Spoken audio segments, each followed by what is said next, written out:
GM. We weren't supposed to go live for another 13 minutes, but you know what?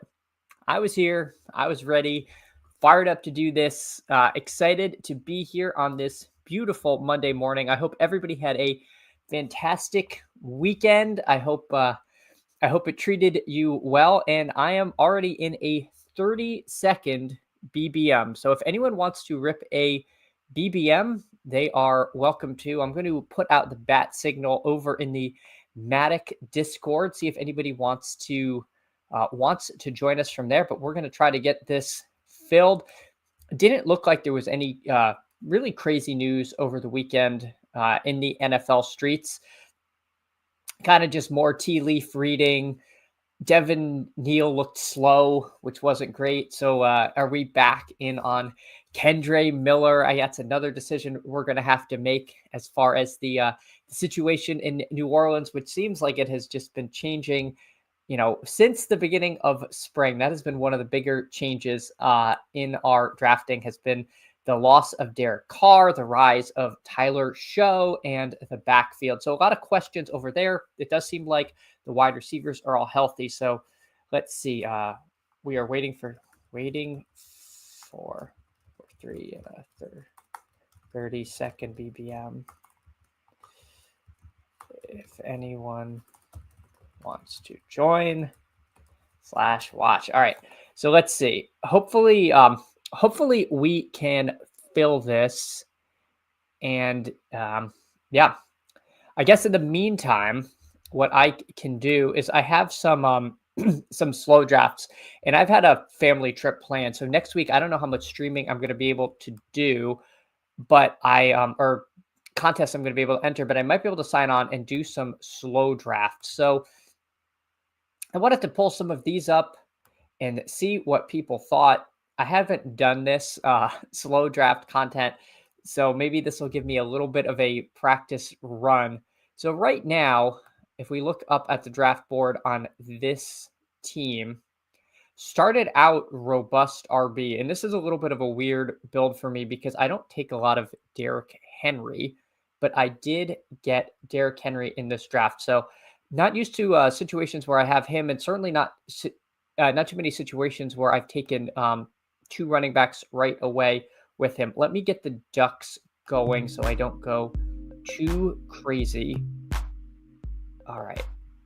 And hopefully that volume is good. As always, please let me know if it's not. So this was a team where it was a hero wide receiver build with JSN. Took Jaden Daniels here pretty much at ADP. So now I'm in a situation, and then I took Hubbard.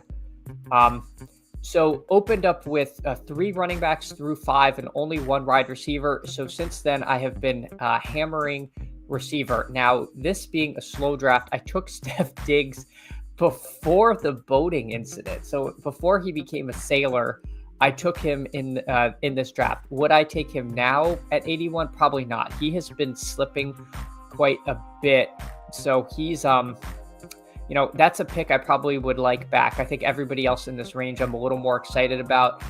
I'm not super in on Ayuk, but, I think we're pretty sure that Ayuk will eventually be healthy at some point in this year and playing. Steph Diggs does have health concerns, and now there's, possibility of suspension or who the heck knows what. I doubt it. I mean, I think sometimes these videos come out, there's, nothing's going to come from a legal sense. It's going to turn into he can deny anything he wants, or maybe there wasn't anything more to those videos. But anyway, Steph Diggs, not really my favorite click there. Let me check back in on the other draft unfilled. So now we're waiting for 2. We are now only waiting for 2 in this BBM. So I'll pop back over to this slow. So my choices at receiver, and this is really where it's kind of an interesting dilemma for me. Luther Burden, there's the concerns with the soft tissue injury, which aren't necessarily the greatest thing. This team already has Rome Odunze. So my question is this one where I want to build out a bet on Chicago's offense, or would I rather take a Trey Harris? I don't really think Dion or Mason are kind of that same here. So for this team, adding a fifth receiver, Luther Burden does create a little bit of a bye week headache as far as the week 5 bye, but I don't know if that's something I want to panic too much about. Whereas Harris then gives me another potential out for a second quarterback. It's possible if I take Burden that there's more likelihood that Caleb falls. GM, best ball on call, good start to the week. Yes, I started a little early today. I'm in a 30-second BBM lobby that let's go see how we are doing. So we're waiting for 2 in this BBM, and I was kind of just going through this until then. I'm in a few slows, so just talking through the process. And at a little bit of a inflection point here, whether I want to add Luther Burden to keep building out this Chicago Bears bet, or if I want to take Trey Harris. I think my inclination on this team would be Burden. I could go tight end with an Ingram or an Andrews, but I'm picking at 112. And so if I do want a tight end, there is the possibility of getting one there. The other thing I could do is, instead of taking Burden, if I want to keep building out the Chicago bet, is I could take Harris and then I could take Loveland.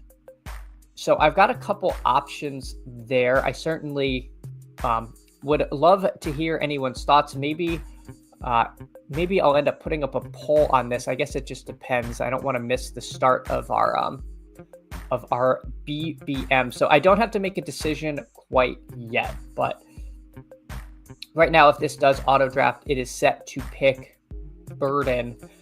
I'm almost inclined to switch to Harris and then maybe take Loveland. Dirty P, the Chad Candles, OMG, was up. Dirty P, thank you. Thank you so much for stopping by. A stalwart of the channel and one of the great names on YouTube. Thank you so much for coming by. Yeah, just looking at a slow draft room before this BBM fires. This is a 30-second BBM. If anyone wants to hop in, now is your chance. So interesting to do these slow drafts and actually treat them more like slow drafts and rather just glorified fast drafts. I've had a tendency with my slow drafts to just look at my phone and make the decision just as quickly as I do like in a fast, but trying to be a little more deliberate with them and maybe take some advantage of being in all of these. But who knows if I'll make any better decisions. Gonna either take a week off or quit so I can draft with you soon. Excellent. Well, I appreciate the sentiment. I am in the streets in the evening, so hopefully I can luck into one, or maybe I'll catch you on stream, and I can hop in one with you, because that would be cool, because I don't think we've drafted yet. So did this fire? Yes. All right. Our BBM has fired, and we are in the 3-hole. All right. Let's see. I don't think I recognize anybody's name. I will let the people know that this is now filled and filled. All right. Cool. So I think with this, I'm just going to go by ADP. My preference would be to get Justin Jefferson, but I'll just take Saquon if he comes to me. In my heart of hearts, I prefer Bijan a little bit to Saquon. But that said, I don't really want to get ahead of market on either one. I don't only want to take... I'll basically end up with 2x Bijan and no Saquon if I do it like that. And that's not really how I want to end up. Maybe late in the draft season, I'll get a little more creative and try to get a little heavier on one than the other. But this early on, I kind of just want to make sure I am evened out. So going to pull up the board. It does feel like whenever I'm at the 3, Jefferson goes at the 2. It has been very hard for me to get Jefferson this season. Had a sleeper auto drafting in my BBM this morning. I hope he was dreaming of 6K and 60 from Aaron Rodgers. That's the only QB. Oh no. It is so weird. it's so weird because I did a BBM draft late last night that I was actually awake for, and QBs, like everyone was doing 2 QBs. Like Gino and Tua and like Stafford were there at like 180. And I'm like, the one time I don't need a late QB, like this is the room to do it in. It was a very bizarre room. But yeah, then you sometimes you get these rooms where it's 160 and every starter is gone and you're like telling yourself, is, A-Rich actually a starter? Is Aaron Rodgers a starter? It's so room dependent. It's been very room dependent in the late rounds as far as quarterbacks. So we're seeing this more and more with CMC going ahead of Gene T. Definitely seen that in a few more drafts within the last few days. I don't think there's going to be enough momentum to flip it, but I could be wrong.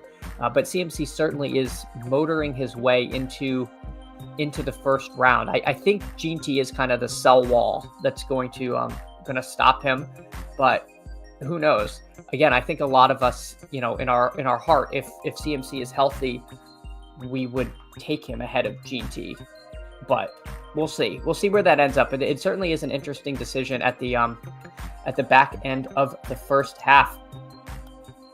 A-Rich Comfy, bring back late, not saying it's right. Yeah, he is one of those clicks where you can tell yourself a story where he's like a league winner. Like he's, if you play DFS, there were a few weeks where A-Rich was an absolute smash.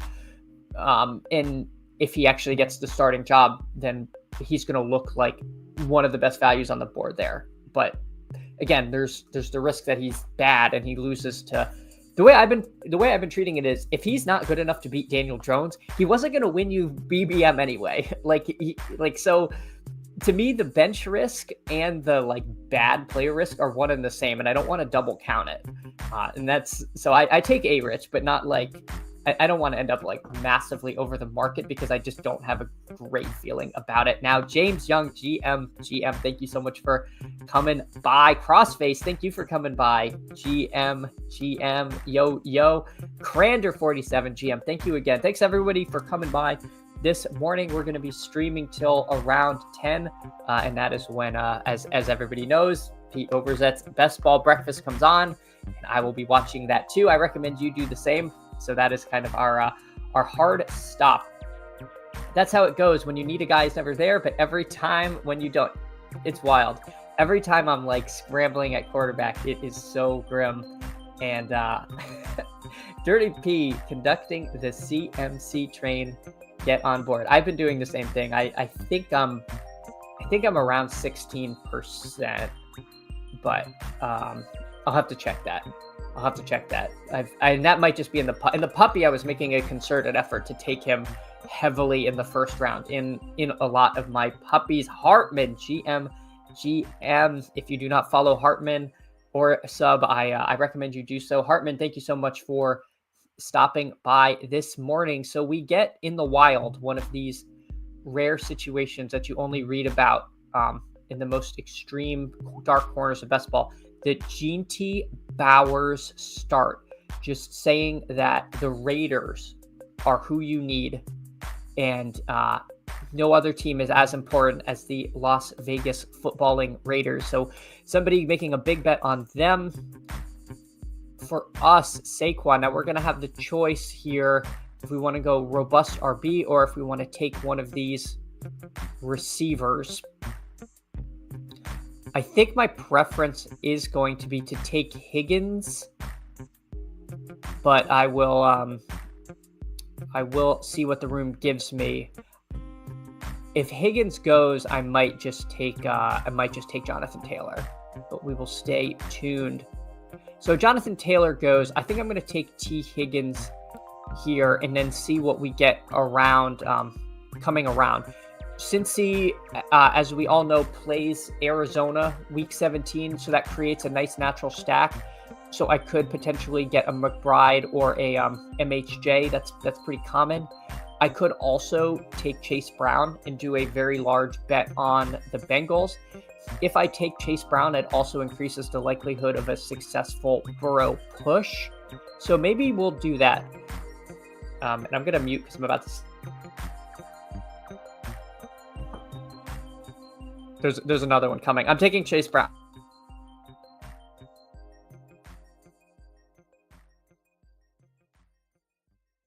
I think that was my first streamed sneeze. So yeah, I'm gonna take Chase Brown here.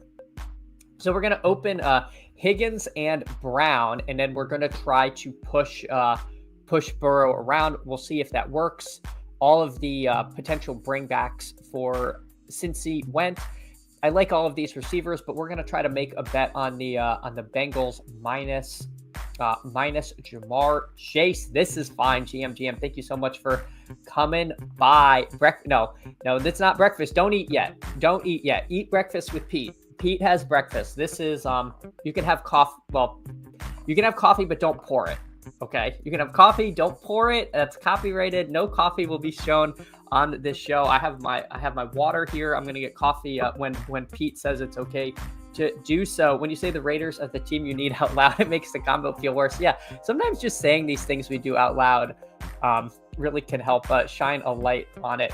Morning, Bubba, Tyler, Emo Cowboy, thank you so much for coming by. If you don't sub to the Fantasy Sanctuary, I don't know really what you're doing with your life. Yeah, it might be a good day to evaluate things. Go follow the Fantasy Sanctuary, sub to them. Tyler puts out some awesome content. And also the Typhel Tower is one of the best shows. It's like, I don't know, great chemistry. They don't actually all hate each other. It's so fun, but the argument and the banter is just the best in the business. So please tune into that. I believe that's on PPR, Tyler's stream.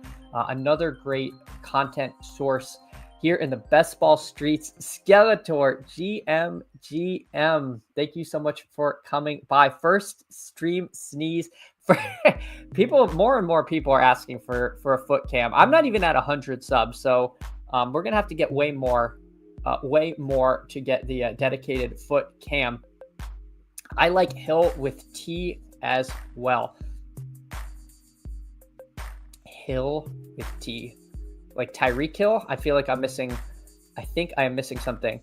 Oh, because they play in like week 16. Yeah, I like that too. I think I end up with pulling up Waddle sometimes because I'm a little more in on that. But yeah, I agree. That's not a bad shout. And week 17 correlation, maybe that's the new, or week 16 correlation might be the new week 17. We just don't know. One sub from 100. Yes, it is true. Not too kind, Tyler. Not too kind. You guys are really doing some awesome stuff and working hard.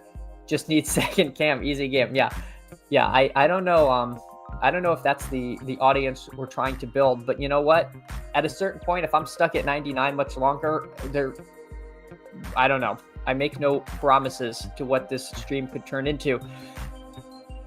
So let's pull up the draft board real quick to make sure no one's doing anything too crazy. We've got to keep an eye on. We've got a piss boy here booked. We've got 2 of the elite QBs go, but Hurts and Daniels are still on the board. I will likely be taking a receiver in this zone. I don't think I want to take Daniels. I think I'm going to take the shot on the Burrow wraparound. I don't get Jade. I don't get Williams here, who is really high on and really would has been screaming up draft boards.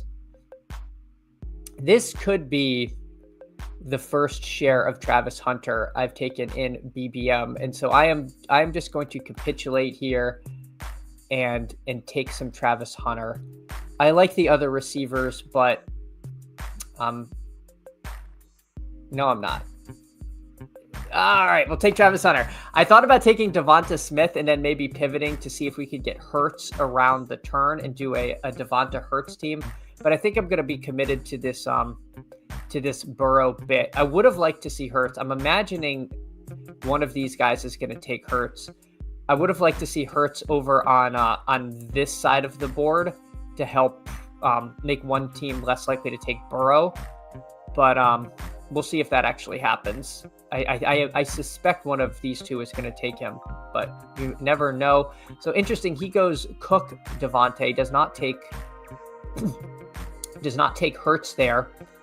maybe this is Jalen Waddle. Maybe this is Jalen Waddle's turn to get called up to do this Cincinnati thing.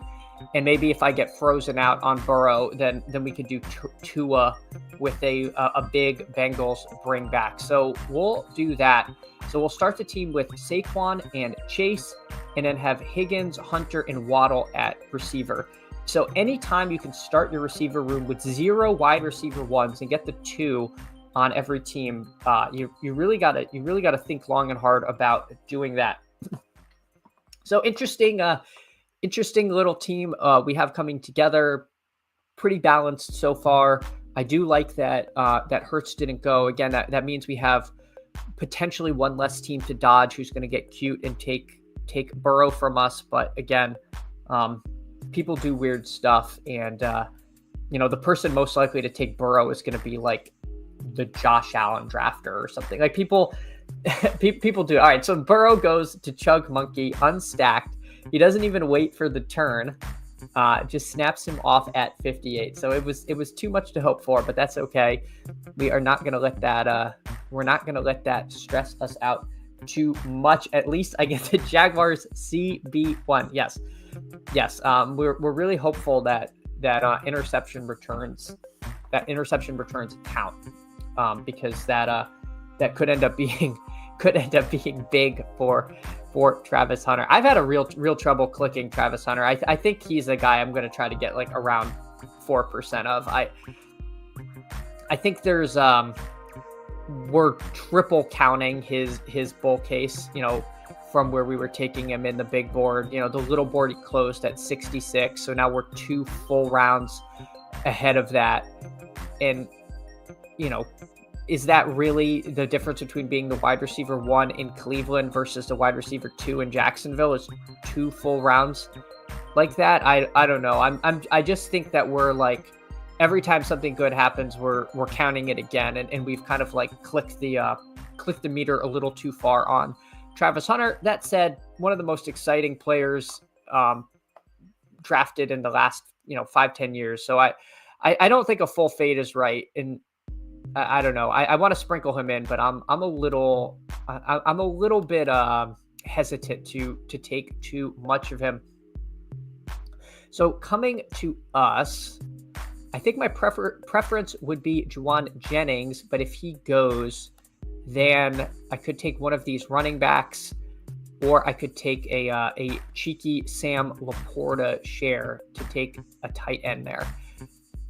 Let's see what comes to us. I don't see any obvious other stacks or plays. So there goes Jennings.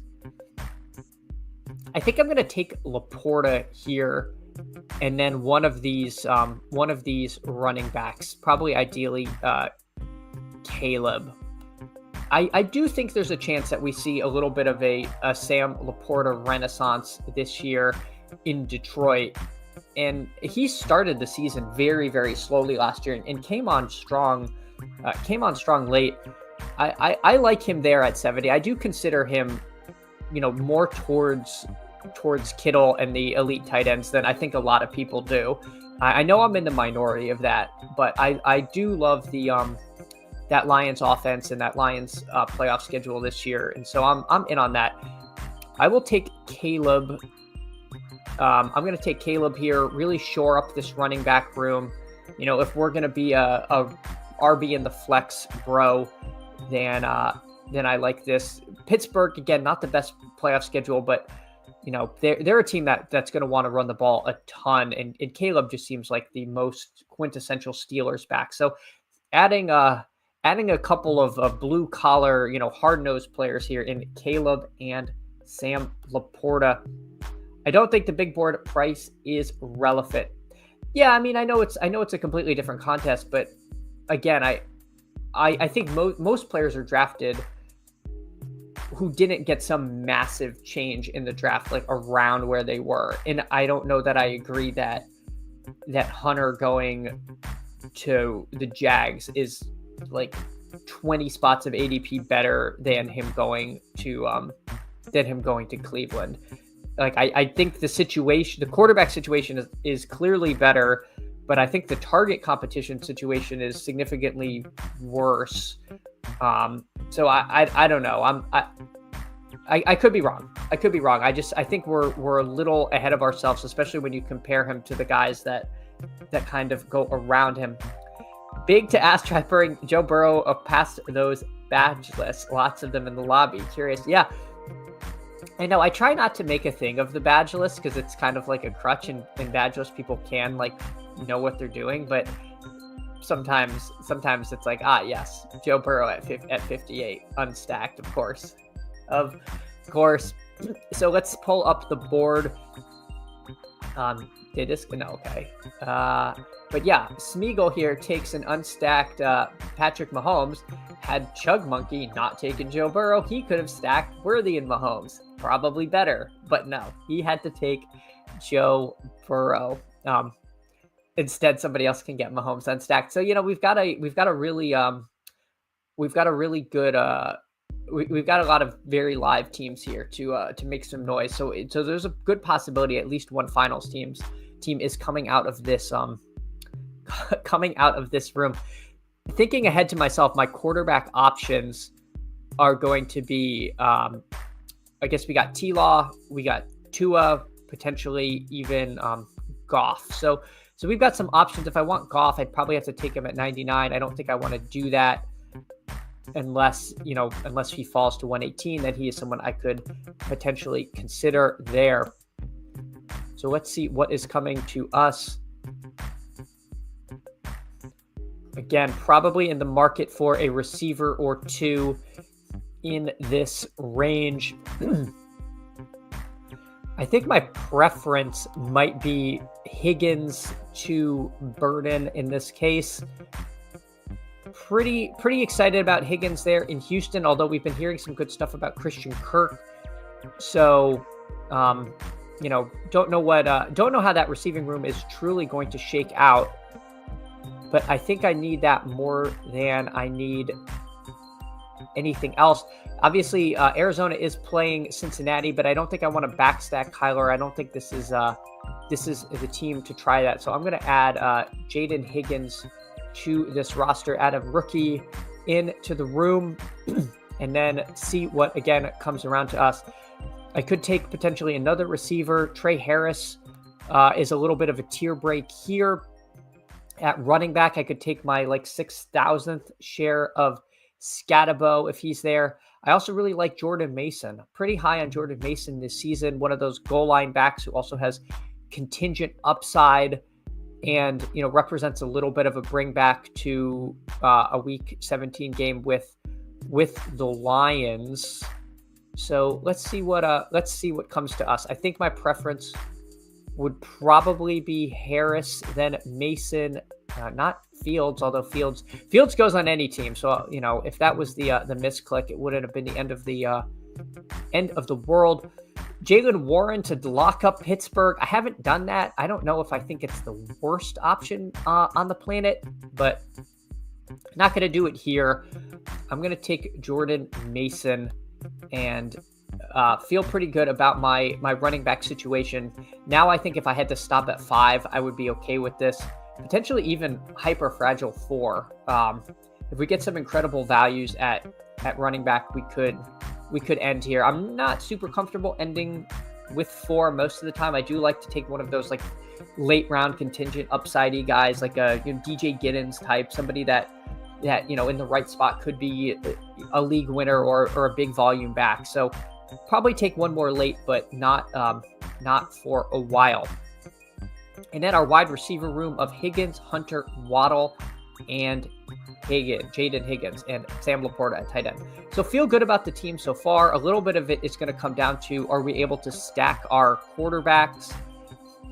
Probably need to, if I want Tua, to take him in one of these spots. If Goff comes, I'd likely take him at 118 because I really do like Goff this season. Again, unless we get some kind of huge value. So we'll see. We'll keep in the fight. I like the team so far. So far, so good. Only target competition I'm worried about is BTJ. I think he could easily get 140 targets as wide receiver 2. I hope so. I mean, I'm excited about this Liam Cohen offense. I think we all want to see we all want to see T-Law live up to his expectations, and if he can't now, then it really is Joe for him. What if Joe Burrow backstacked is what you need? Yeah, I've definitely done that. Definitely done the Burrow and Gesicki, and I think last night I took my first share of Jermaine Burton. I went back to the well. He's been getting some decent enough coach speak. Who knows if it's just what the coach is saying to like try to like get his head in the game, and it's not true at all. It might just be like head games, but I'm gonna take a shot because I don't think Yoshivasa is good. They were gonna build the plane out of Jermaine Burton, and then he just no-showed, no-called the Saturday walkthrough. Like the talent is there. So in an 18th round click, maybe if we don't think it's a 0, I might take him every now and then. Hit the sub to get our guy to 100. Thank you, Tyler. Yes, I have been stuck at 99, and I would love to get to 100. So please like and subscribe so I can keep on getting the good word out. The Chase Higgins drafters are all probably toast, and early Burrow drafters are foot IMO. Yeah, I have a real trouble thinking that you're gonna get there with the 5-6 Burrow people. I think you really are gonna be behind the 8 ball in a lot of 2v2s with people who were able to get him later. So there goes Goff as a second QB to the JMO guy. I can't be too mad because he had JMO. I don't have a need for Purdy. Quarterbacks here, I don't have need for an unstacked May. Not the world's greatest situation, if we're being fully honest. It's really between Shaheed and Betch for me in this boat. I guess I'm going to take Shaheed, and maybe I'll take CJ Stroud to stack with Higgins at this point. If I take Betch, it does open the door to a late Geno possibility, and then that could also add to my cavalcade of wide receiver 2s. So in a little bit of an interesting spot here, deciding what to do. I also have a ton of Jack Betch, and maybe throwing some different late receivers into the mix would make sense for me. So I think I'm going to take Stroud here, all things being equal. I actually don't know what all things being equal means. It just sounds like a thing to say at that inflection. But yeah, I think I'm going to take Stroud, and if Stroud goes, then I would take Betch. I don't see a need to go like double elite tight end. Yeah, Warren, Njoku. I think those are fine players, and I don't hate building like that, but let's get a quarterback that I'm actually excited about. Now I know I'm not going to get completely frozen out at QB if things get a little weird. And I think this for me makes Woody Marks kind of my target for 20th or 17th, 18th round running back, and then that would be my my 5th back, because kind of a satellite back, projects as a pass catcher. Maybe we hit a little something with that stack. Artillery Frost, GM, thank you so much for coming by, warning me that Jermaine Burton is going to be the greatest psyop of all time. I know, I've been psyoped, Artillery Frost. You got me. I took him last night with real American dollars. I took Jermaine Burton ahead of Yoshivas because I just can't click Yoshivas. I think the guy is not good. I think he's not good, and so if I am going to do a greasy Burrow late stack. Now, to be fair, in that room, I got Burrow at the 7-8, so it was not like a naked Burrow. I was desperate. I think I had Burrow Higgins. I was in the 3-hole, and Burrow made it all the way back around. And so I ended up taking Gesicki, Gesicki Burton very late. But yeah, might be just eating a 0. It could look really bad. Yeah. Kadarius did set the bar, Dirty P. Kadarius is like the in the dictionary, you open it to psyop, and Kadarius Toney is just staring at you. We've done this Burrow ADP before, and it didn't work out then. Yeah. And actually, I have a long form video coming out. I think I'm going to put it out on Wednesday because I'm not going to be able to stream Wednesday, and we'll see how much streaming I can do later in the week. But trying to put out some videos, and spoilers, there is some Joe Burrow discussion. So stay tuned. To be clear, I'm clicking Burton also. Good. Yeah, see, as long as we know we're being psyoped and we can go into it eyes open, then we can't say they got us. They can't say they got us. Yoshi's had way stronger coach speak and run out, to be fair. Tyler, that message does not help me at all. I don't need to know that. I'm clicking Jermaine Burton. But no, I know I'm not saying not to click Yoshi. I have been actually, I kind of did say not to click Yoshi. I don't know. I hate clicking him because he was just like the worst target earner in the league last season. So let's see, 142. T-Law would be nice. T-Law would be nice if we could get him. Jalen Knoll, he would be a little ahead of ADP, but certainly a possibility. And then where is Tua? Tua at 153. So, the Tyreek Hill guy has Hurts and Love, so there's a decent chance. But 166 is a big ask for a falling Tua. What about our friend, the A-Chain drafter, Johnny Beats, has Mayfield and Goff. So, I think we're just gonna take Lawrence here and be fine with that. He's at the top of the queue by ADP, and I'm not seeing any other receivers that I really need.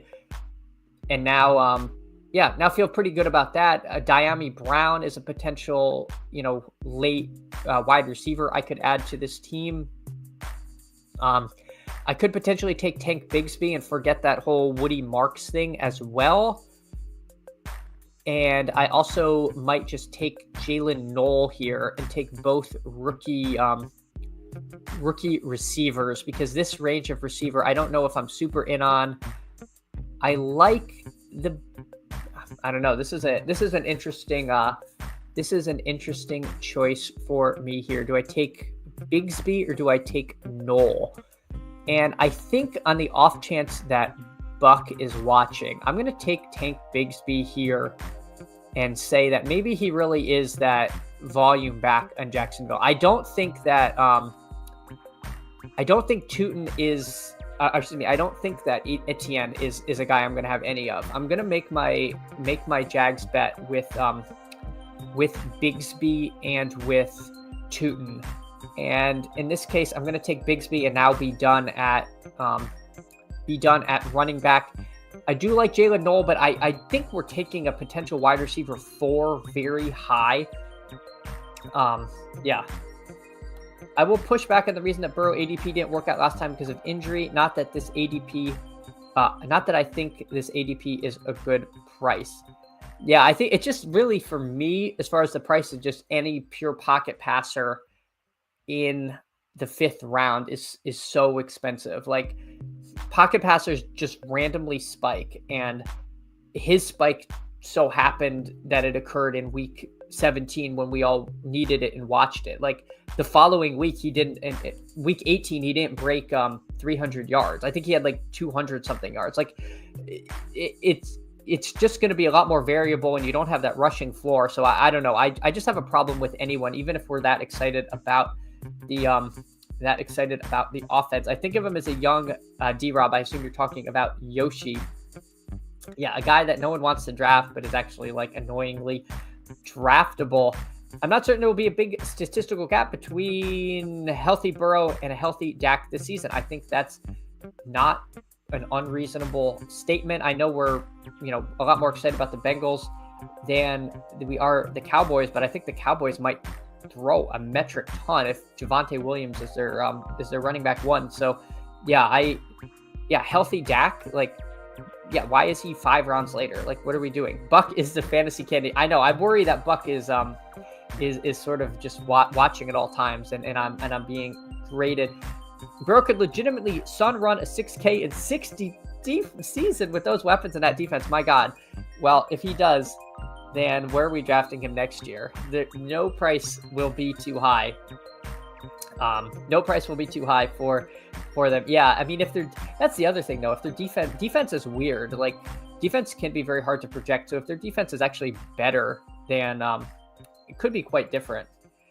Bigsby went at 137 and 130 in 2 of my recent BPMs. Might be preemptively time to raise him in your rankings. Yes, so I'm actually using, I believe these are the Davis Maddock rankings that I have in there. I like his rankings. Generally, he's got a Patreon. I recommend you sub to that. Support Davis because he's a great guy in the community, and I think his ranks are actually pretty spot on for my money. Pushing back specifically is the thing that was said about Burrow not working out at this ADP before, and the reason he didn't work out was because he got injured. Gotcha. Yeah.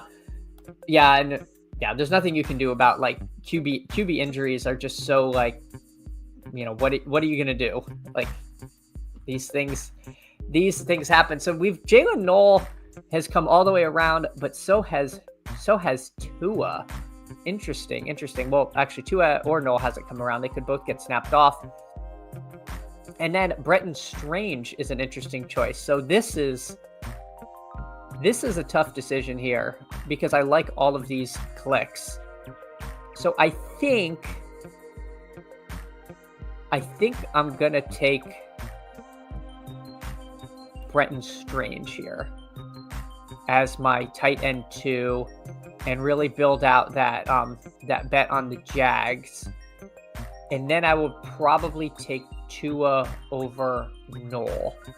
I know this is a nice little value on Noel, but yeah, not that he is correctly priced this year. I got you, Artillery Frost. I'm sorry, I do not want to read what you're not saying. So Mike Gesicki goes. That makes sense. I think he's the Jamar Chase guy. And then if Tua goes, then I'd probably just take the wide receiver du jour, like an Alec Pierce here. But let's see what Jay Powers does. So yeah, I'm just going to take Tua. I'm really kind of 3 QB pilled. I like stacking these, I like having Waddle stacked here. And now I feel pretty good about this room, and I can start just taking some of my favorite guys. Bretton Strange having a week 8 bye is a little unfortunate because that kind of makes me feel like I got to take a third tight end. But this will be a 3-5-7-3 build, which I don't mind building like that. I think this team's got a lot of outs. We got a lot of good stacks, and frankly, I'm pretty happy with how this one has come out. Tiger uppercut, GM, RB's looking robust. I wouldn't have it any other way. Tiger uppercut. Dirty P. The Bengals are forecasting like the 2018 Chiefs, all offense, no defense, 35 points a game. Well, in that case, then maybe the 3-4 Burrow drafters are going to be alive, because that would be absolutely ridiculous. If Burrow puts up 60-6, click the plane in your 2026 drafts if you don't get the 101. Well, that'll be the same way this year. Like if Jamar Chase just runs away with it, like we could be living in a world where if you don't get the 101, we're all just wasting our times and we don't know it yet. Like the opposite of last year. You had the 101, you got CMC, you were already dead, you didn't know it. This year, maybe he's exactly who you need. And we're just we're rolling a 12-sided die to see if your team is actually live. I'm literally using Bengals opponents as tiebreakers when drafting. You are putting your money where your mouth is, Dirty P, and I do like that. You've got a plan and you're going with it. It is far better than just drafting, on pure vibes here. You got something going. Yeah, James Young, it likes the Dirty P theory. Yeah, NWI chance intensifying. You don't have to talk me into more Westbrook Ikeen. He is a guy I click too much of. Show us the exposures. No gross superflex. All right, yeah. After this draft, I can pull up the exposures and we'll hop into something else. Who Hames, sup fam? GM. Thank you so much for coming by. Who Hames? If you don't subscribe to Who Hames, everybody, you should. Who Hames is out there, I believe, 4 or 5 p.m. Eastern typically. I it's one of those times. It's a great time. And I definitely recommend you stop by. I also did some Saturday night streams, which are great too. 3 QB advance rate advantage. It's hard to pass up. Yeah, and there's also I mean to give credit. I forget, and I apologize. I can't remember who basically said it's also really good in the playoff formats, like not just to like get out of your first pod, but there is some discussion that 3 QB is actually pretty darn good. So let's see. Maybe we take a Dyami Brown here. Are there any tight ends? Dalton Schultz, maybe. I don't love Dalton Schultz, but we do have Stroud. Schultz is not my favorite click, mostly because he kind of had a big opportunity and then didn't do anything with it. But I do need another tight end, being that I've got all week 8 buys. Not terrible, but he's, he makes sense on this team. If you're ever going to take Schultz, I think it's on a team with CJ Stroud. Some super flex discussion. This is fine. A super flex zealot, as is James Young. Yeah, I hear you. I'm coming around to super flex. It definitely scratches the drafting itch for me, and lets you build just like weird combos you'll never get. Like you can build Saquon CMC teams or like things that are impossible to get in these contests, which does make help keep drafting fun. So we'll take Dyami Brown. Is this too many Jags? We've got T-Law, we've got Bigsby, we've got Hunter, we've got Dyami Brown, we've got Brenton Strange. If Dirty P, the team you need, is actually the Jags and not the Bengals, this might be the shipper. We've got a massive bet on the Jacksonville footballing Jaguars. But yeah, definitely happy with this crew. There was a time in the old days where some leagues banned Dan Marino from fantasy boards. Well, I am a Dolphins fan, and I absolutely love Dan Marino. Have a few Marino jerseys in the closet. Maybe I'll, when football season gets closer, we're doing BRs. Might wear some more jerseys on stream. And Marino, certainly a legend, and I miss him every day because we have not had a good quarterback since, and I don't mean to slander Tua, but it's nothing like the Marino days. Every game you had Marino, you thought there was a chance to win.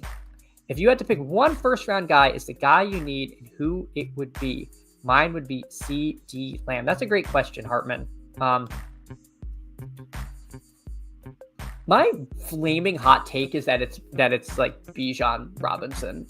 Like, I don't think that would be a popular pick, but I could absolutely see him just smashing this year. I think Atlanta's going to be better. They play in a dome. I like the division they play in. I don't know. I really think it could be Bijan, and I know I took Saquon over Bijan, and again, that's more about exposures, and I don't want my whole season to come down to like fades in the first round where the market is at its most efficient. But I think that's would be my answer.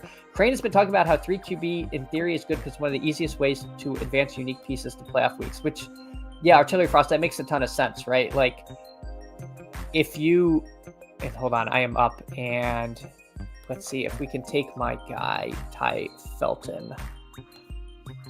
I'm going to take Felton here.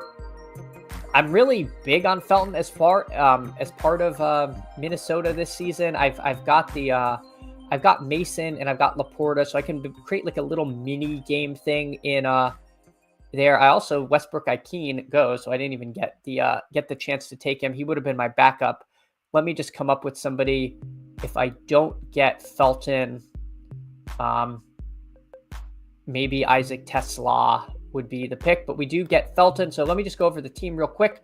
We've got CJ Stroud, T-Law, and Tua at quarterback, Saquon, Chase Brown, Caleb, Jordan Mason, Tank Bigsby at running back, T. Higgins, Travis Hunter, Jalen Waddle, Jaden Higgins, Rashid Shaheed, Diami Brown, and Ty Felton at receiver with Laporta, Strange, and Schultz. Honestly, I like this team. I don't say that about every team. If you watch his stream, you know I am not a Pollyanna about my teams. I'm actually usually bearish, but I like how this team came out. I had some guys come around all the way back to me that I didn't think would make it, and I didn't get sniped on any of the quarterbacks I truly wanted. I mean, I don't expect Burrow to come around.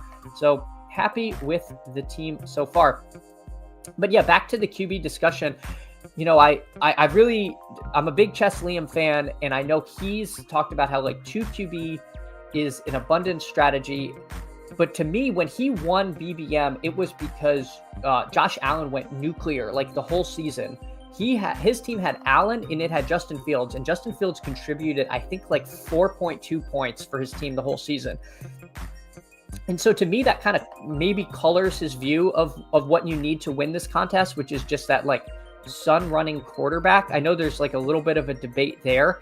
I'm not saying 2B can't win. I'm not saying Liam is wrong. Liam knows way more about best ball than I do. But I think, you know, to me, that's where that perspective might be coming from a little bit.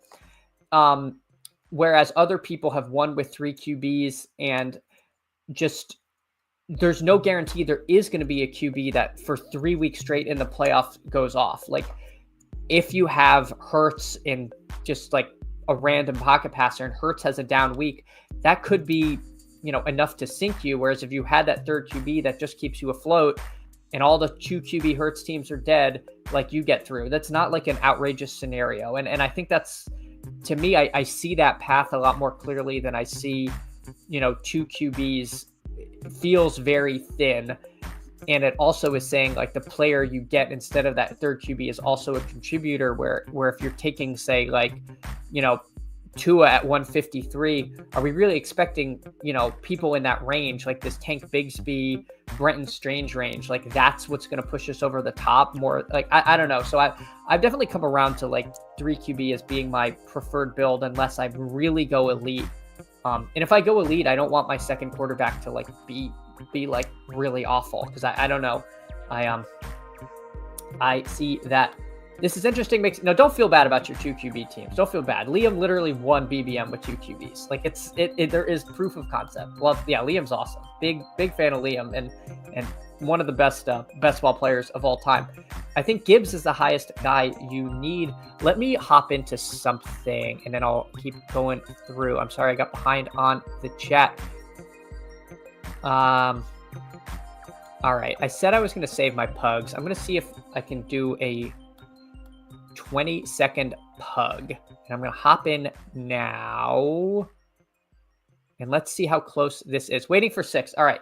Let's see if we can get this because Best Ball Breakfast comes on at 10. So this will be the last draft. So I'll make sure I'll do a 20-second. If this doesn't get filling, then maybe I'll try to hop into maybe another BBM. But this is a pug, 20-second pug if anyone wants to come in. Otherwise, I will quickly hop into something else if we don't start getting people. His contingent value so high with, yeah, if I mean, we saw the end of last season, Gibbs was just absolutely nuclear. Has anyone noticed nearly identical top-end prices in Marathon and the BBM6 leaderboard? It's like if you enter BBM6, you get a free Marathon entry. The money's got to come from somewhere, James. I don't know if it's free, but I do like that kind of arbitraging the contest where you're getting a free Marathon entry. I think Underdog needs to market it like that. Agree. I've actually been taking Bijan over Barkley to get a percentage of him I want. Thanks, JT. Yeah, I don't know. It could be wrong. I mean, I do not want to not get Saquon because he could literally be the guy you need. Liam Cohen, that is, but also Liam Murphy.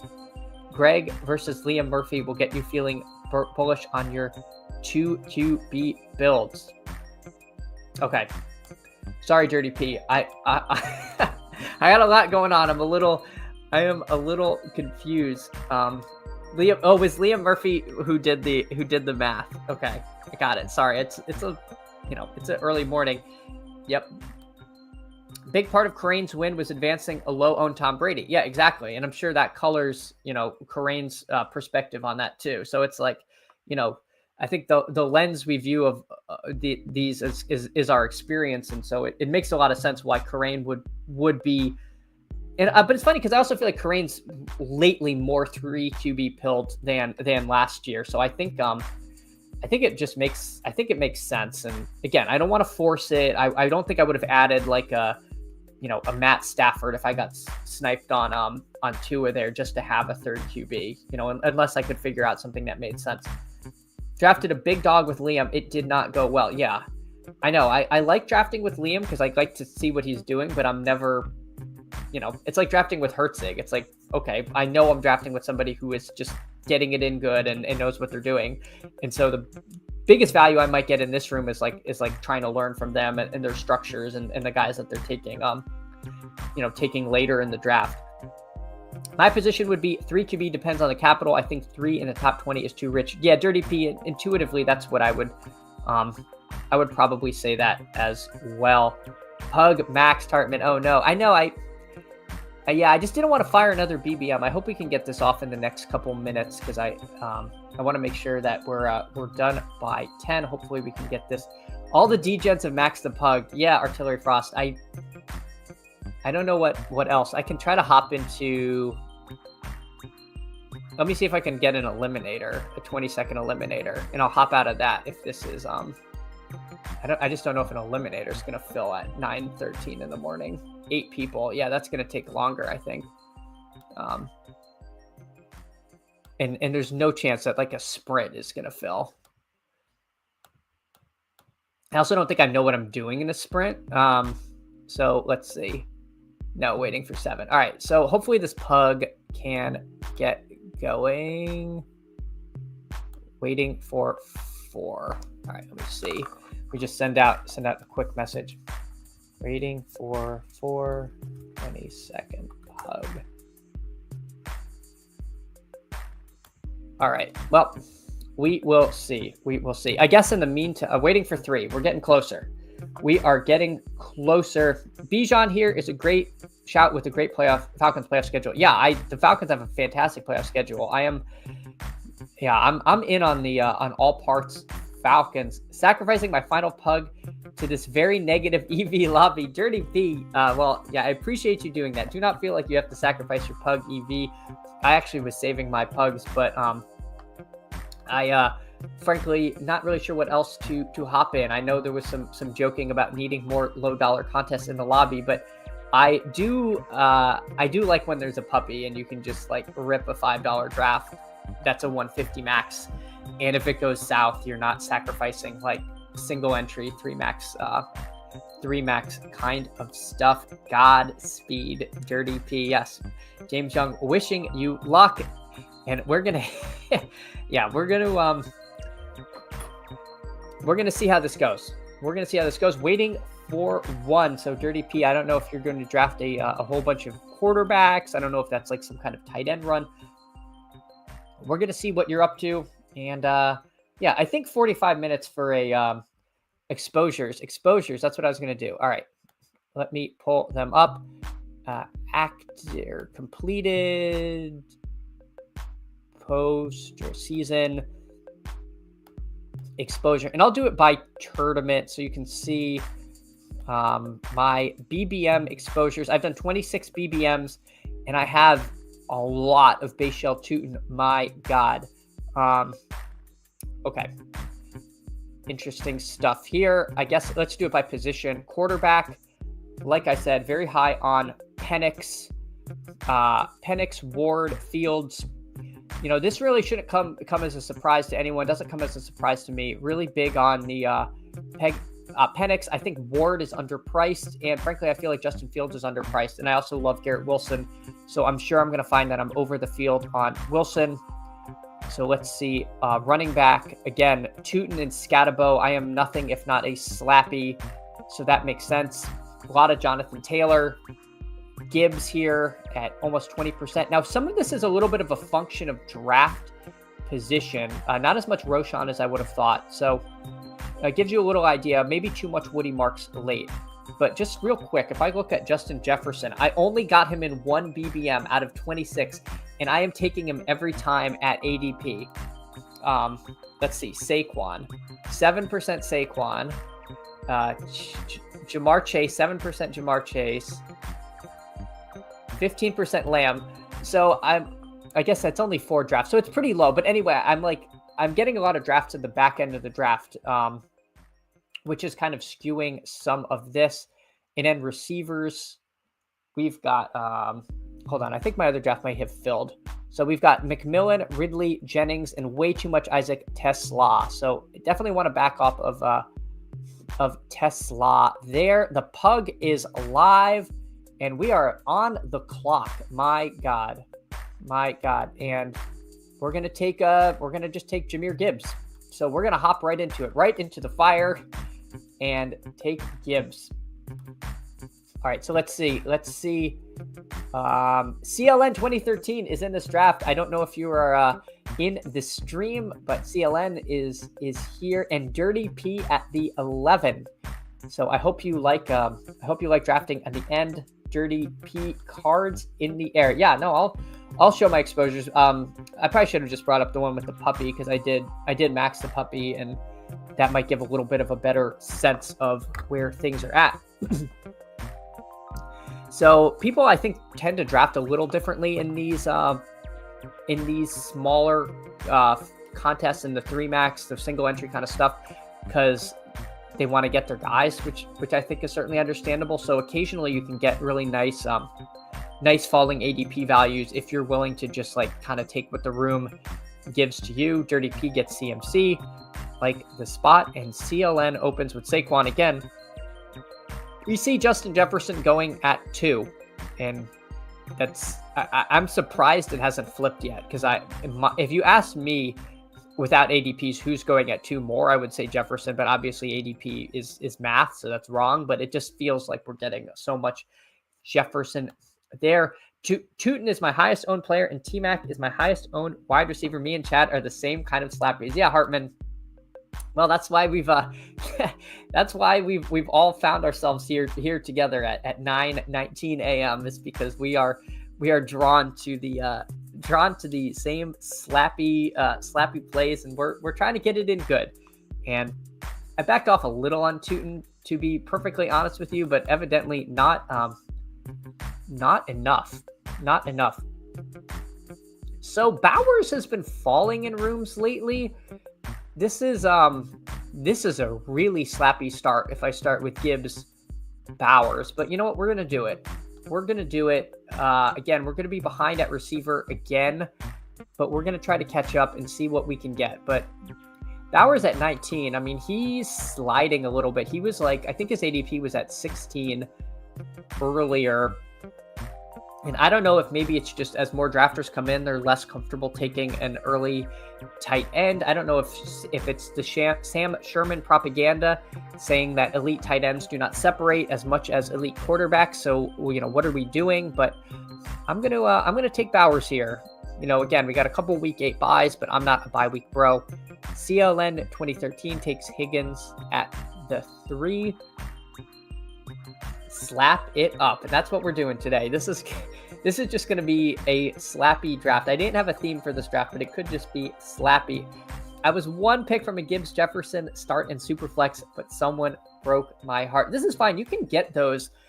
I wouldn't be surprised if you weren't able to get that, because some rooms people literally just snap off like 10 QBs in the first round. Like some rooms are just like QB at all costs, and you can get falling position player. Now you might have a god-awful QB room if you do get it, but you can like spike some like really crazy combos, and then if you can like backdoor some QBs, you'll be pretty happy. If I could get Garrett Wilson, I would be absolutely thrilled here. He is my favorite receiver in the 3rd round. If not, I will just have to take probably one of Hill or JSN. Interesting choice here. I'm really crossing my fingers for Wilson. I don't really want to make this decision, to be perfectly honest with you guys. I've been a little out on Tyreek Hill, but you ask me who I want. Oh my gosh, we're just going to take Garrett Wilson. You ask me who I want in the playoff weeks. The cards flip over, and you can have Tyreek Hill, assuming he's healthy and the Dolphins are competent, or you could have JSN. Like, who's not taking Hill in that position? Like, I think I've overthought it a little bit, but I've come around to just kind of wanting to be closer to market. I mean, I can be a little less than market, but I do not want to be out on Hill. But I do love Garrett Wilson. Every time I stream, I just say I don't know why he's drafted at 30 when last year we were taking him at the 1-2 turn. And now, his biggest target competition is gone.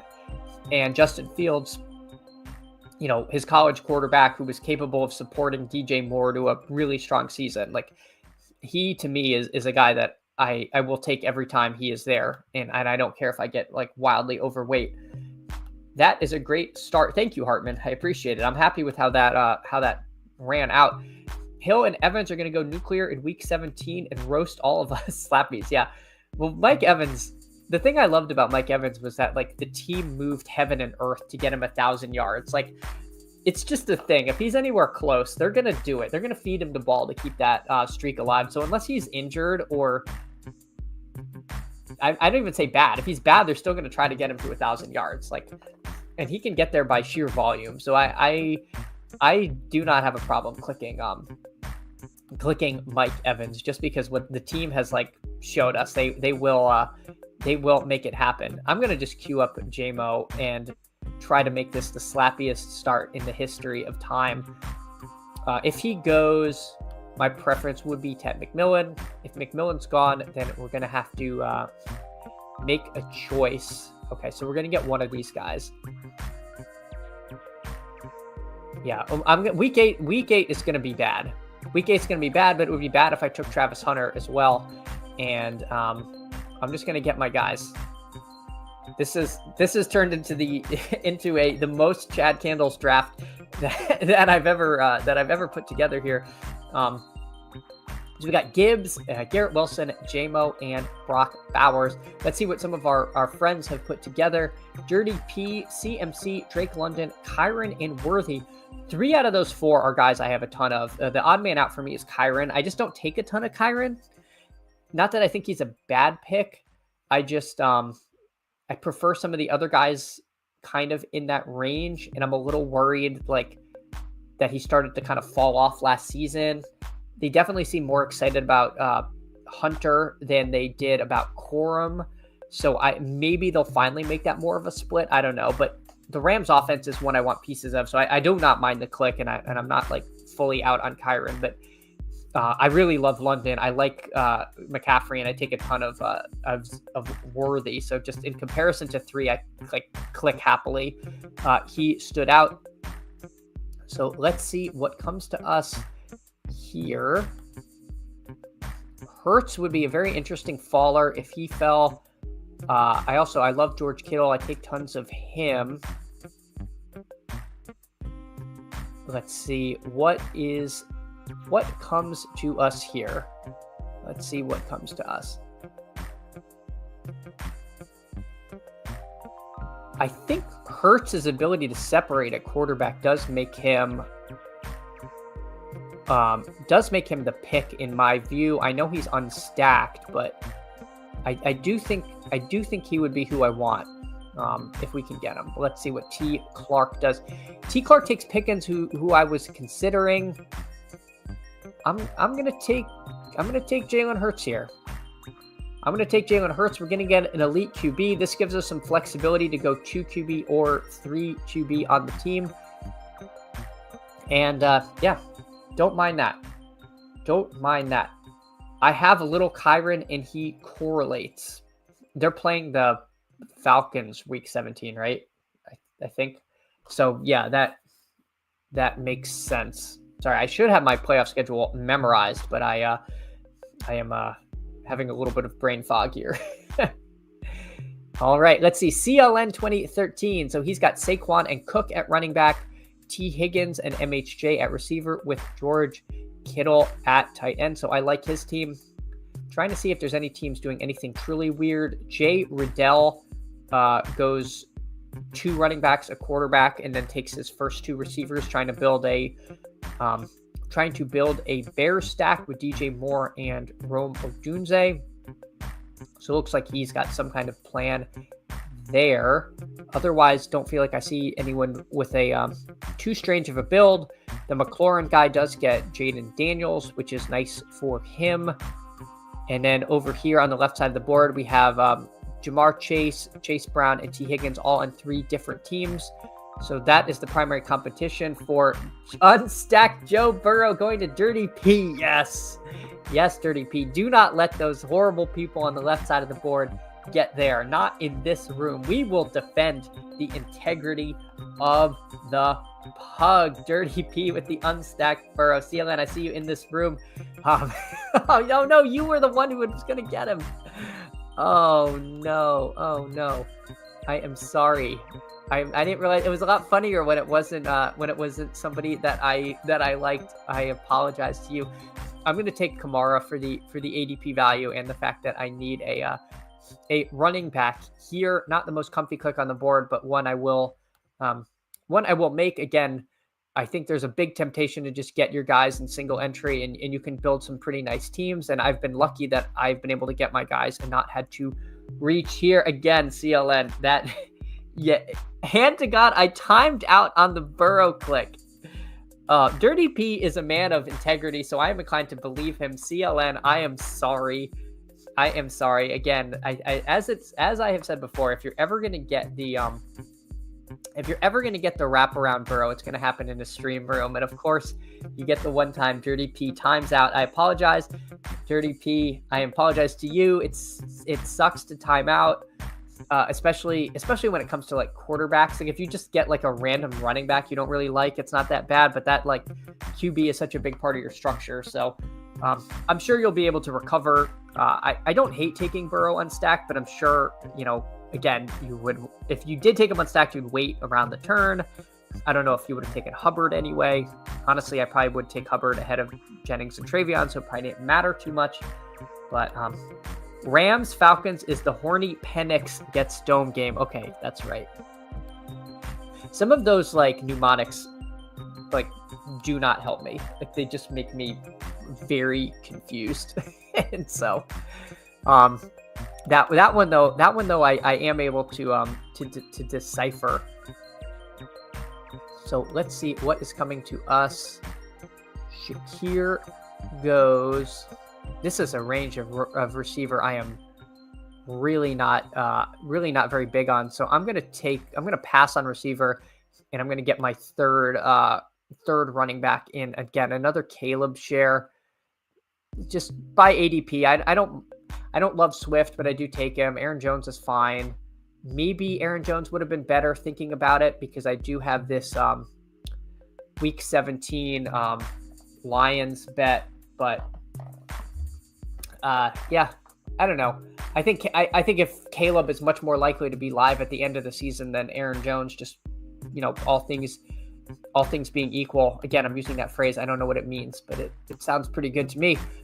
Let's see. Dirty P on the clock. Dirty P on the clock. Winding the clock down. Takes the aforementioned DeAndre Swift. I'm a little excited. Surprised Jay Riddle didn't add DeAndre Swift because he does have Moore and Odunze, so I thought maybe he'd build like a Bears super stack, but that does not appear to be his plan. There goes Baker. So for us, just thinking about quarterback, Fields at 102. If Fields at 102, then I'm going to click him. Hopefully he comes around, but he'll have to get past some people. If not, no big worries there. We only have 2 receivers, so whoever we get, we can think about how to potentially back stack them. With Bowers at tight end, I really like Hawkinson. He's like one of my favorite. I've been kind of Hawkinson pilled, but being that I already have Bowers, that wouldn't have made any sense. For receiver, Cooper Kupp, man. Kupp would be at the top of the board here, or one of the rookies. I think I'm going to take Cooper Kupp. He's not the sexiest pick. I know he creates another little week 8 problem for me, but I think he might have the kind of Adam Thielen run out to him where I'm willing to chalk up some of his decline of production to injuries. The Seahawks, with Darnold, he can kind of support two people. Like, he was able to support Addison and Jefferson. I know I'm not saying Addison and Jefferson are anything like JSN and Kupp, but the concept that I have a quarterback that can spread the ball enough to support two people. I think Kupp's game is going to age kind of gracefully. So we'll see. I just think he's such a strong route runner. I don't think he's going to quite go to 0. And again, I like that a little more. I think in this room where I have Wilson and Williams, big spike week guys, to try to get someone who I'm thinking is going to be a little bit of a steady producer, but we'll see. We'll see. I would not be shocked if Pittman, Burden, or Trey Harris end up being better, but a little bit of ADP value on a Cooper Kupp. I'm going to optimistically queue up Justin Fields, and if I don't get Fields, I think I'm in line for another wide receiver. If I don't get Fields, it's also fine because I have Hurts, who has the same bye week, so that forces me into a 3 QB build. So let's see. I'm kind of slowly talking myself out of Fields, but it's going to depend on what the room gives to us. Ryan is up. Ryan takes Warren, CLN 2013. He takes Fields. I suspected that might be the case. That's okay. Maybe saving me from myself, being that I already have an elite quarterback, doing me a favor and pushing me to a position where I actually have more of a need.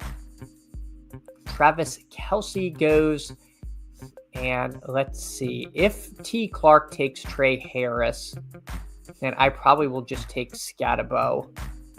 He takes Tracy, so I'm going to add Trey Harris to the team. Probably, honestly, better than getting Fields, because this also opens a potential Herbert. I really like Trey Harris. I think he's going to be strong there.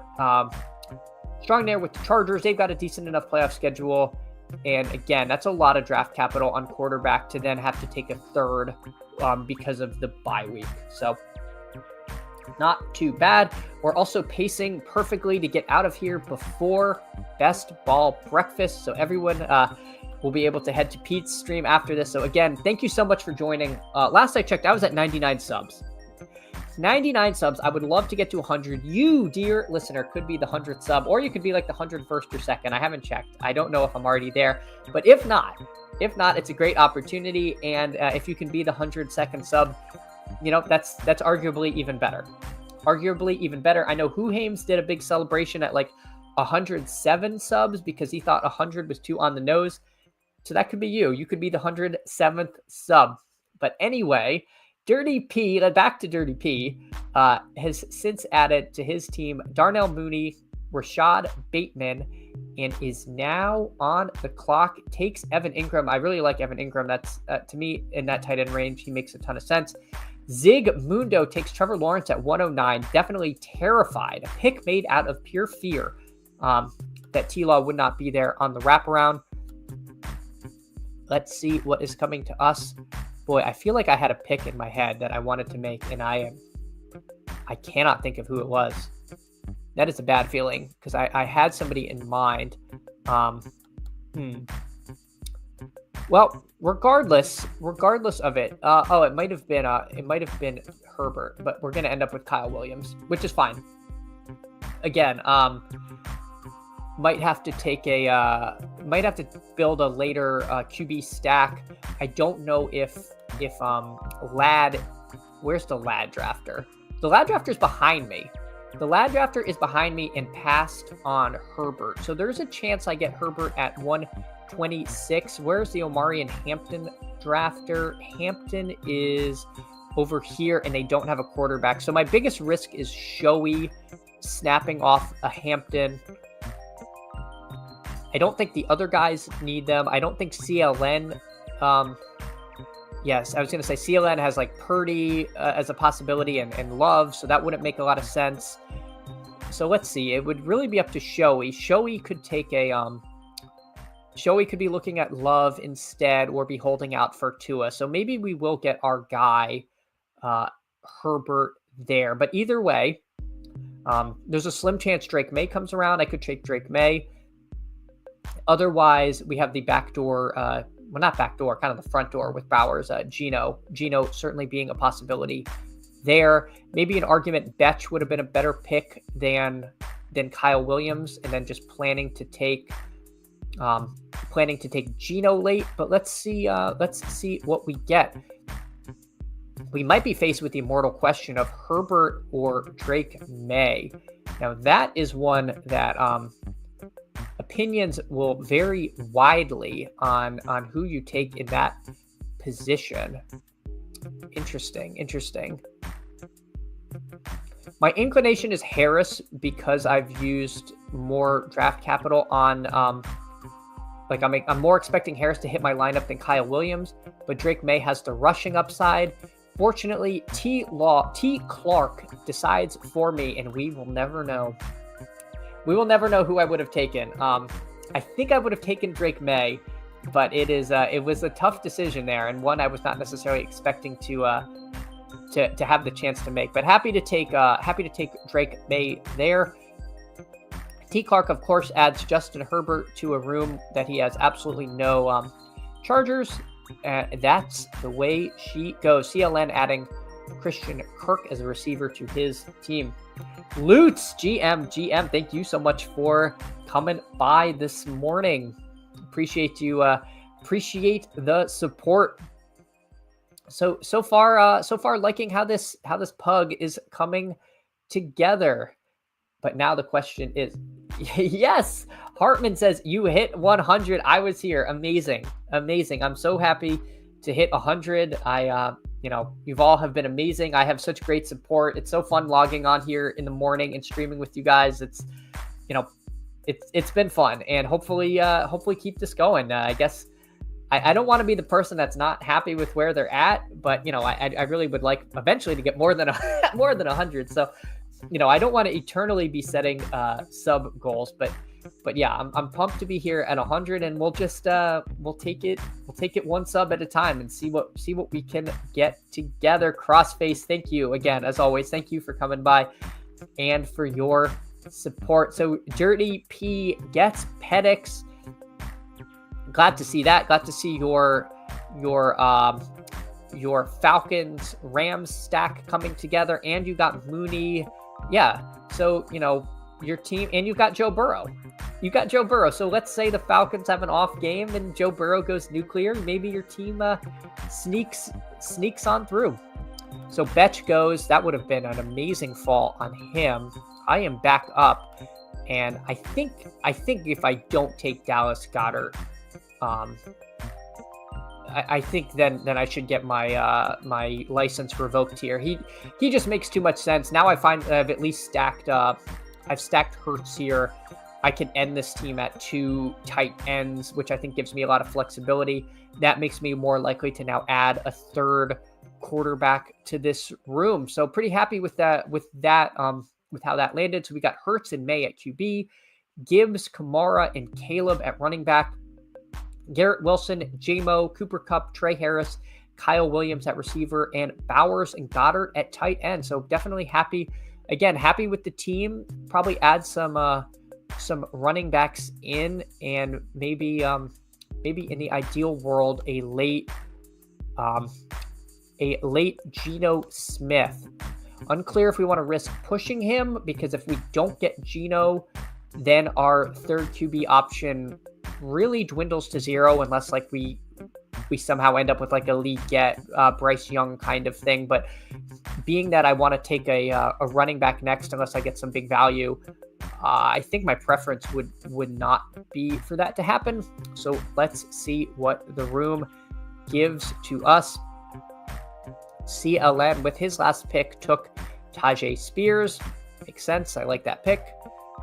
Good contingent value, and a guy who has a job to begin with. Yes, LFG candles. This is fine. Thank you. Thank you again. Next up, 1 million. Yeah, just make the next sub goal something completely outlandish. You know, when best ball goes mainstream and all of us best ball streamers are, you know, the Mr. Beasts of the world, we'll be at 1 million subs. But until the day where the Slappy is king, we will continue to just grind in these content mines. This I am not clicking Rashad White, and maybe that's a leak, but I would just rather take Tank Bigsby. This is not because of Buck. I don't know why Buck is getting so much mention on this stream, but I'm just going to take Tank Bigsby there. Rashad White was out there like as a pure blocker last season at times. I know we think there might be contingent value if Bucky gets hurt, but I don't know that really exists. It really might be the Trey Tucker show. I have very bearish on Rashad White. His end of season usage scared the heck out of me. Whereas I think in Jacksonville, there's a good chance that Etienne is cut or moved or something, and Bigsby could be just like the goal line back, or, you know, playing some kind of 1-2 punch with Tootin. So I'm really out on Rashad White this season. In the ideal world, we will get Geno. If not, then maybe we have some tricks up our sleeve. We will see.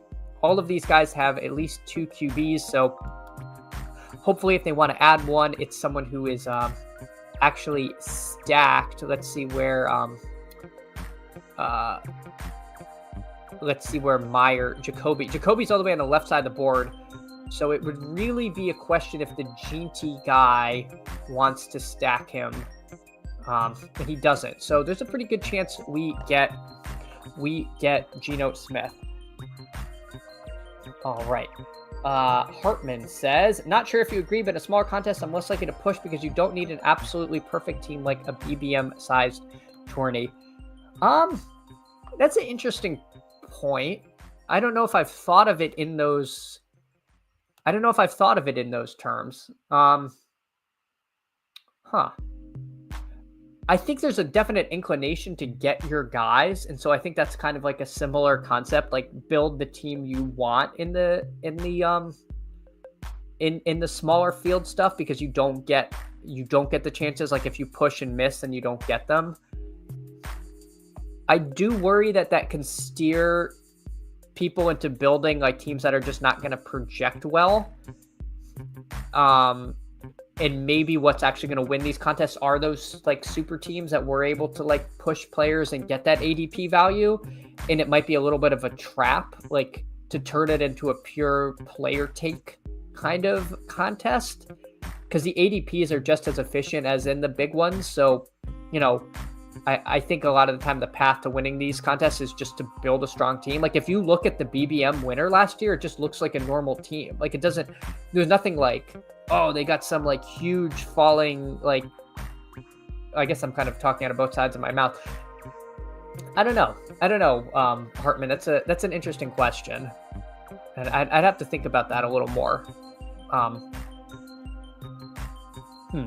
All right, I'm going to add another running back to this room. I think I'm going to take Jalen Wright here. Or no, I'm going to take Rico Dowdle.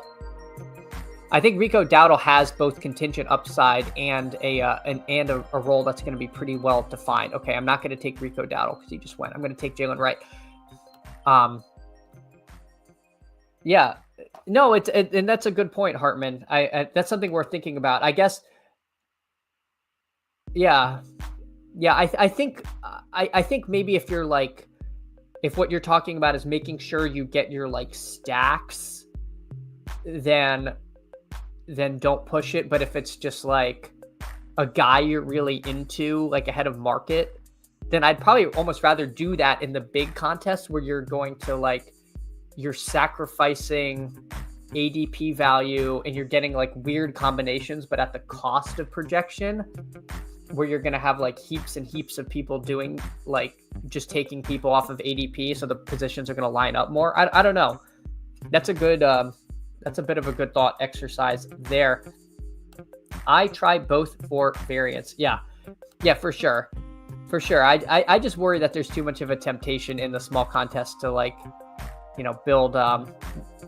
build slappy teams when you should just do that with one bullet in the big contest, like in case you're right and you really spike it and the market is wrong. Yeah, like securing stacks is worth grabbing it instead of pushing for the quote super team in a smaller field. That intuitively makes sense to me. That probably is right, because like, yeah, if you get sniped on a stack, you don't get like another chance to like do that later on. I guess it just depends how far you're trying to push, what you're giving up to push. Like if there's a big tier break and you're getting like the last running back of like what you consider a tier or the market considers a tier to try to push, then maybe that is worth it versus just like, oh, I just don't like that guy. All right, let's see. I think I'm going to take Jarquez Hunter. I've got 2 picks left, so I'm going to take a Hunter share here, and then a couple of late receiver darts. So that'll wrap up the running back room. Two veterans, and then 4 younger players. I guess Tank Bigsby, what is young in running back years? I guess this is his 3rd year. Is that young? Yeah. So we got Gibbs, Kamara, Caleb, Tank, Jalen Wright, and Jarquez Hunter rounding out the running back room. And we're going to add 2 more receivers to this wide receiver room of Garrett Wilson, J-Mo, Cooper Kupp, Trey Harris, and Kyle Williams. GM Al Boogie, GM everyone. Yes, we are winding down this pug. This is a 20-second pug. Gonna get everybody out in time for best ball breakfast. A little break so everyone can grab their own coffee before. So this timing lined up perfectly. Thanks everybody so much for coming by this morning. It sounds like we hit 100 subs. Again, you guys, you're all amazing. Thank you so much for doing this. I'm excited. I'm not going to be able to stream too much later this week or next week. I'll see how much I can do next week. I'm going to put out some videos. I will be back after that. I will be here tomorrow, but just letting you all know there's going to be a little bit of a dip in my ability to go live or to enter some contests. So we'll we're going to keep the lights on. Do not worry, but I just wanted to let people know. I'll have more details as that comes out, but do not fear. I will be here all summer. I just had a long planned family trip, so just kind of working out when I can get on and if I'll be somewhere where I can enter contests. If not, I'm in a ton of slows, so we can go over some slow draft stuff. We can talk exposures. I still want to hang out with everybody, but we will see. I will do my best again, because I love these morning streams, and I do think there are people who are starting their day, and I like content in the morning, and I hope you all do too. So I am going to queue up Dante Thornton as my last round wide receiver click, getting some decent coach speak. He was a later round wide receiver pick for Vegas, could easily be a 0, but I think there's a chance he's going to be like 5% owned in this contest. So we will add him to the room, assuming he does not go ahead. Dirty P, I like the Torrey Horton click. I think that's interesting. Dirty P with Jermaine Burton. Love it. Love how you are winding out the crew. It's a good getaway first thing for sure. Yeah, thanks Best Ball on Call. A stream that is on before I go to work is always nice. Yeah, Artillery Frost, so happy to hang out with people. And again, it is nice to have a little AM chat, a little AM Best Ball. Is it just strictly bad to take Thornton ahead of Diami Brown, who has a real job? I don't know. It might be. I mean, this might just be taking a stack ahead of. Okay, thank you, Nate Doggy. Thank you, Nate Doggy, for not making me make a bad play. Now I can say, well, I got sniped on Diami Brown and added Dante Thornton. So Dante, he could be a boat. Dante Thornton could be as good as Diami Brown next season. So let's take Dante Thornton instead of Diami Brown. CLN, let's look at your team. You went to, you have one more pick, but you've got Fields and Purdy at QB, Saquon, Cook, Tajay, and Saquon, Cook, Algier, and Neal. My God, why does it keep switching off the screen? T. Higgins, MHJ, Chris Godwin, Matthew Golden, Michael Pittman, Christian Kirk, Wandale, Keenan. Very strong wide receiver room. And then Kittle, Ertz, and Mason Taylor. So he stacks up Fields with Taylor late, CLN 2013. Don't know if you're in here, but you were in here earlier. Strong team. Let me see. Let me just go back and Dirty P, thank you. Let me look over your team, and then we will get out of here. So Dirty P winds up with a 2-5-9-2. Burrow and Penix, CMC, Kyron, Chuba, Swift, and Benson at running back. Drake London, Xavier Worthy, Mooney, Bateman, Pat Bryant, Yoshi Voss, Atwell, Jermaine Burton, Horton at receiver, and then Ingram and Gesicki at tight end. So builds a triple stack out of nothing from the Burrow auto click. Let's go, Burrow Sun Run. You got to pull up the full board to not have to keep clicking on the team. Yeah, the only thing Artillery Frost is then it doesn't go by position, and it like breaks my brain. I don't know. I feel like it's when I read it not by position, it's like if I'm following along listening, it gets confusing. But yeah, it sucks having to keep clicking. That's probably a terrible viewer experience. Give me some Butte. I missed this. Give me some Butte. He's getting good coach speak. I hope so, because I have a ton of big board Butte. James Young, however, does not believe in coach speak. He says they will not psyop me. Yes, Artillery Frost. Everybody, thank you so much. Thank you for coming by. Had so much fun today. I feel like we built a couple of good teams. We got to draft with a couple of you guys. And again, past 100. So thank you. We're wheels up. We're now on to 200, 250.